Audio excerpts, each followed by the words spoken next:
ప్రకటన 22:15లో ఉన్న కుక్కలు పరలోక రాజ్యంలో చేరకపోవడం ఏమిటి? అసలు కుక్కలంటే ఎవరు? బైబిల్లో కుక్కల గురించి ఏం రాయబడింది అనే విషయాలు ఈ వీడియో ద్వారా పూర్తిగా తెలుసుకుందాం. ముందుగా ప్రకటన గ్రంథంలో ఉన్న కుక్కల గురించి తెలుసుకుందాం. ప్రకటన గ్రంథము 22వ అధ్యాయము 15వ వచనం. కుక్కలను, మాంత్రికులను, వ్యభిచారులను, నరహంతకులను, విగ్రహార్థికులను, అబద్ధమును ప్రేమించు జరిగించు ప్రతి వాడును వెలుపట నుందురు. ఈ లేఖనాన్ని మనం క్షుణ్ణంగా పరిశీలించినట్లయితే కుక్కలు వెలుపట ఉంటారని లేఖనం సెలవిస్తుంది. అంటే కుక్కలు పరలోక రాజ్యంలో ప్రవేశం లేదని అర్థం. మనకు ఈ లేఖనంలో ఉన్న మాంత్రికులు ఎవరో తెలుసు, వ్యభిచారులు ఎవరో తెలుసు, నరహంతకులు ఎవరో తెలుసు, విగ్రహార్థికులు ఎవరో తెలుసు, అబద్ధాలాడేవారు ఎవరో తెలుసు. మరి కుక్కలంటే ఎవరు? అసలు కుక్కలు కూడా పరలోక రాజ్యం చేరకపోవడం ఏమిటి? దీనికి జవాబు బైబిల్లోనే ఉంది. అసలు కుక్కలంటే ఎవరో బైబిల్ లేఖనాలు స్పష్టంగా తెలియజేస్తున్నాయి. కుక్కలెవరో ఇప్పుడు తెలుసుకుందాం. మత్తయి సువార్త 7వ అధ్యాయము 6వ వచనం. పరిశుద్ధమైనది కుక్కలకు పెట్టకుడి. ఈ లేఖనాన్ని మనం పరిశీలించినట్లయితే పరిశుద్ధమైనది కుక్కలకు పెట్టకుడి అని యేసుక్రీస్తు గారు బోధిస్తున్నారు. పరిశుద్ధమైనది అంటే దేవుని యొక్క రాజ్య సువార్త. కుక్కలు ఎవరంటే దేవుని యొక్క రాజ్య సువార్తను కఠినంగా తిరస్కరించేవారు.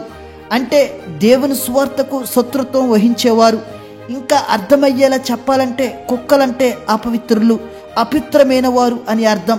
అందుకే పరిశుద్ధమైనది అపిత్రమైన వారికి పెట్టవద్దు అని యేసుక్రీస్తు గారు అంటున్నారు. కానీ మార్కు 16:15లో చూసినట్లయితే మీరు సర్వలోకమునకు వెళ్ళి సర్వ సృష్టికి సువార్తను ప్రకటించుడి అని లేఖనం సెలవిస్తుంది. సర్వ సృష్టికి అంటే సర్వజీవులకు సువార్త ప్రకటించమన్నాడు యేసుక్రీస్తు. మరి ఆ సర్వజీవుల్లో అపవిత్రులు కూడా ఉంటారుగా, అంటే కుక్కలైన వారు ఉంటారుగా. మరి వారికి కూడా సువార్త ప్రకటించాలిగా ఈ లేఖనం ప్రకారం. అవును, ప్రకటించాలి.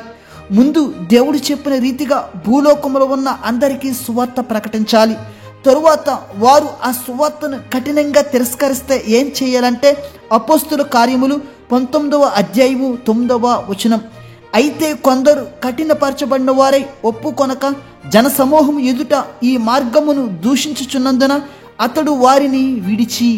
ఈ లేఖనాన్ని మనం పరిశీలించినట్లయితే అపోస్తులు దేవుని సువార్త చేస్తున్నప్పుడు అక్కడ ఉన్నటువంటి కొంతమంది యూదులు కఠినంగా మాట్లాడి అందరి ముందు దేవుని మాటల గురించి చెడుగా మాట్లాడినప్పుడు అపోస్తులు వారిని విడిచి వెళ్ళిపోయారు. అంటే దేవుని మాటలు వారికి ఇంకనూ ప్రకటించలేదు. కారణం ఏమిటంటే పరిశుద్ధమైనది కుక్కలకు పెట్టవద్దు అని లేఖనం సెలవిచ్చింది కాబట్టి. అంటే దీన్ని బట్టి కుక్కలంటే ఎవరంటే దేవుని యొక్క రాజ్య సువార్తను కఠినంగా తిరస్కరించేవారు. వీరే అపవిత్రులు, వీరే కుక్కలు. మీకు మరొక లేఖనాధారంతో కుక్కలంటే ఎవరో మరింత స్పష్టంగా తెలియజేస్తాను.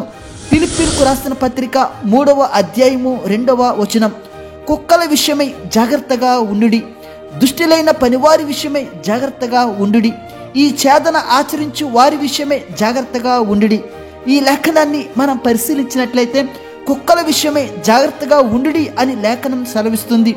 మరి ఎవరు ఈ కుక్కలు అంటే దుష్టులు. ఈ కుక్కలు దుష్టత్వ పనులు జరిగిస్తాయి. కాబట్టి ఇటువంటి కుక్కల విషయమై మనం జాగ్రత్తగా ఉండాలి.